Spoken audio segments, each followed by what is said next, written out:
नमस्कार। मैं चंद्रशेखर जोशी, देवभूमि टुडे में आपका स्वागत है। हाँ, धन्यवाद जोशी। इस समय हम मुख्यमंत्री कैंप कार्यालय चंपावत में हैं। 863 साल चंपावत चंद राजाओं की राजधानी रही। बालो कल्याण चंद के समय इसको अल्मोड़ा शिफ्ट किया गया और आज़ाद भारत में चंपावत का जो भी राजनीतिक इतिहास रहा वह बहुत चमकदार नहीं था। लेकिन 3 जून 2022 के बाद ये परिस्थितियां बदली हैं। आज चंपावत राजनीतिक रूप से उत्तराखंड की सियासी धुरी है और इसकी वजह है ये मुख्यमंत्री पुष्कर सिंह धामी का विधानसभा क्षेत्र है।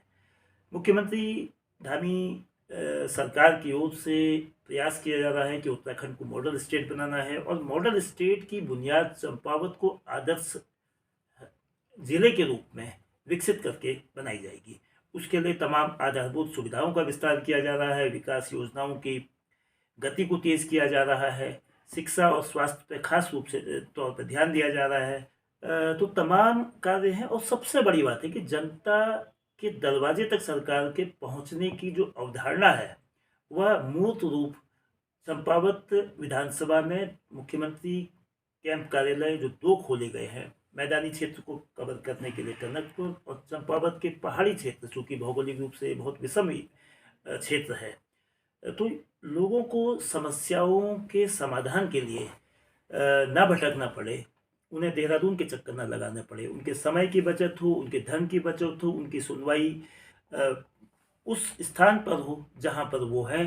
तो चंपावत का कैंप कार्यालय और टनकपुर का कैंप कार्यालय दोनों इस दिशा में बखूबी काम कर रहे हैं। हमारे साथ चंपावत कैंप मुख्यमंत्री कैंप कार्यालय के नोडल अधिकारी केदार सिंह बिजवाल जी है, उनका बहुत स्वागत है। हाँ, धन्यवाद जोशी। बिजवाल जी ये बताएंगे कि अब तक कितनी समस्याएं, जब 13 अगस्त 2022 कोई कैंप कार्यालय का खुद मुख्यमंत्री जी के द्वारा शुभारंभ हुआ और आई है और उनमें से कितनी समस्याओं का निदान किया गया है। धन्यवाद जोशी जी।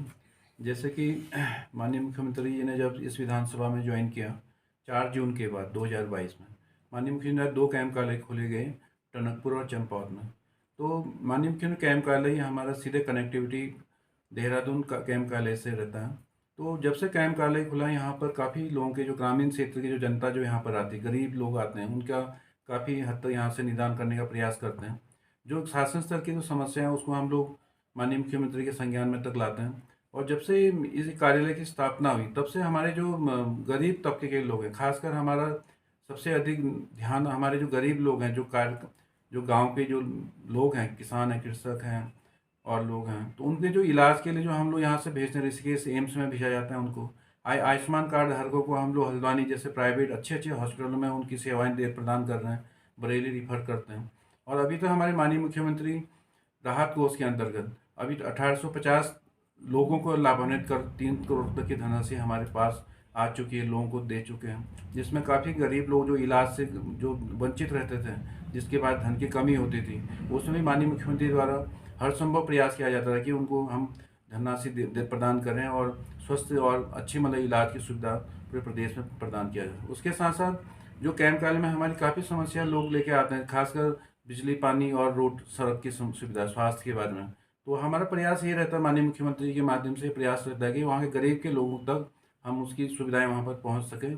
और अभी तो हमें 2850 लगभग समस्या आ चुकी है, जिसमें हमारी छोटी छोटी समस्या, जैसे खासकर ग्रामीण क्षेत्रों में जो ज़मीनें हैं, कृषि से संबंधित ज़मीनें हैं, उसमें घेरबार है, उसके संबंधित और रास्तों के संबंधित, तो उसमें काफ़ी हद तक हम लोग ये प्रयास करते हैं कि उसका यहाँ पर कैंप कार्यालय के माध्यम से निदान हो। बाकी जो भी हमारी समस्या जिला स्तर के माध्यम से डीएम साहब तक पहुँचाते हैं और जो समस्या शासन स्तर पर होती है उसमें वहाँ पर भेजने का हम प्रयास करते हैं। तो कुल मिलाकर कैंप कार्यालय के जरिए लोगों की झिझक, लोगों के हिचक को दूर करके उनकी समस्याओं के समाधान की जो सकारात्मक प्रयास हो रहे हैं, उसके माध्यम से लोगों का भी हित हो रहा है और सरकार की एक जनता के प्रति जो जिम्मेदारी है उसको बखूबी निभाने की ओर सरकार और भी कैंप कार्यालय बढ़ रहा है। साथ ही अधिकारियों से जो लोग सीधा संवाद नहीं कर पाते हैं, वो कैंप कार्यालय के माध्यम से। तो शिक्षा, स्वास्थ्य, कृषि के अलावा और किस तरह के मामले आते हैं जो टनकपुर में हों चाहे चंपावत में हो? जैसे हमारे माननीय मुख्यमंत्री जी ने की मतलब सोच जो है, माननीय मुख्यमंत्री जो ये आदर्श चंपावत की परिकल्पना, पूरे प्रदेश में हमारे ये आदर्श चंपावत की जो बनाने का जो सरकार जो ये संकल्प है, उसके उसमें हम हमारे अग्रसर चल रहा है। माननीय सारे जितने अधिकारी यहाँ पर जो कार्य कर रहे हैं, खासकर हमारा पूर्णागिरी वाला जो बेल्ट है, पूर्णागिरी धाम को विकसित करने का, को मानस खंड में जोड़ने का, उसमें 46 करोड़ की धनराशि लिफ्टिंग उस लिफ्ट के में उसके लिए लग चुकी है, उसमें धनराशि स्वीकृति हो चुकी है ट्रॉली के लिए। और उसको हम लोग ककराली गेट से लेकर पूर्णागिरी तक जो 18-20 किलोमीटर का जो रास्ता हमारा, वो पूरे फॉरेस्ट में आता है, वन विभाग के अंतर्गत आता है। उसको केदारनाथ के तर्ज पे मास्टर प्लान का उस पर विचार किया जा रहा है। उसमें माननीय मुख्यमंत्री ने निर्देशित भी करके अधिकारियों की तत्काल बैठक करने के बाद इसकी मास्टर प्लान बनाए, जिससे कि आने वाले तीर्थ यात्रियों को हर संभव सुविधा मिल सके। और प्रत्येक पूरे 12 मास हमारा पूर्णागिरी धाम में तीर्थयात्री वहाँ पर देश देश से यहाँ पर आ सकें। और दूसरा, तीर्थयात्रियों की सुविधा के लिए पूरे शारदा घाट को विकसित किया जा रहा है। शारदा घाट का मेन मकसद है कि हरिद्वार और ऋषिकेश स्तर पर घाट का निर्माण किया जाए, और जिससे कि जितने साल भर हमारे जो तीर्थयात्री उस घाट का अपने जो भी संस्कार है, जो धार्मिक जो क्रियाकलाप उसको क्रियान्वित कर रहे हैं, इसमें माननीय मुख्यमंत्री का विशेष तौर पर फोकस है। और उन्होंने संकल्प भी लिया है कि हम आदर्श चंपावत की को बनाएं, और हमारे जितने भी अधिकारी अच्छा काम कर रहे हैं प्रत्येक पूरे जिले में, और जो सर की जो सोच है, मानसिकता है, जो सर ने जो संकल्प लिया उसको आगे क्रियान्वित करने का प्रयास कर रहा हूँ। बहुत बहुत धन्यवाद ब्रजपाल सर। उम्मीद करनी चाहिए कि चंपावत हर क्षेत्र में, पर्यटन के क्षेत्र में आधारभूत सुविधाएं चूँकि तेज़ी से बढ़ रही हैं, ऑल वेदर रोड चूँकि बन चुकी है, टनकपुर से जौलजीबी की ओर सड़क बन रही है, साहसिक पर्यटन का काम हो रहा है, पर्यटन के लिए हो रहा है, और अब जल्दी ही हवाई सेवा की भी शुरुआत की उम्मीद है।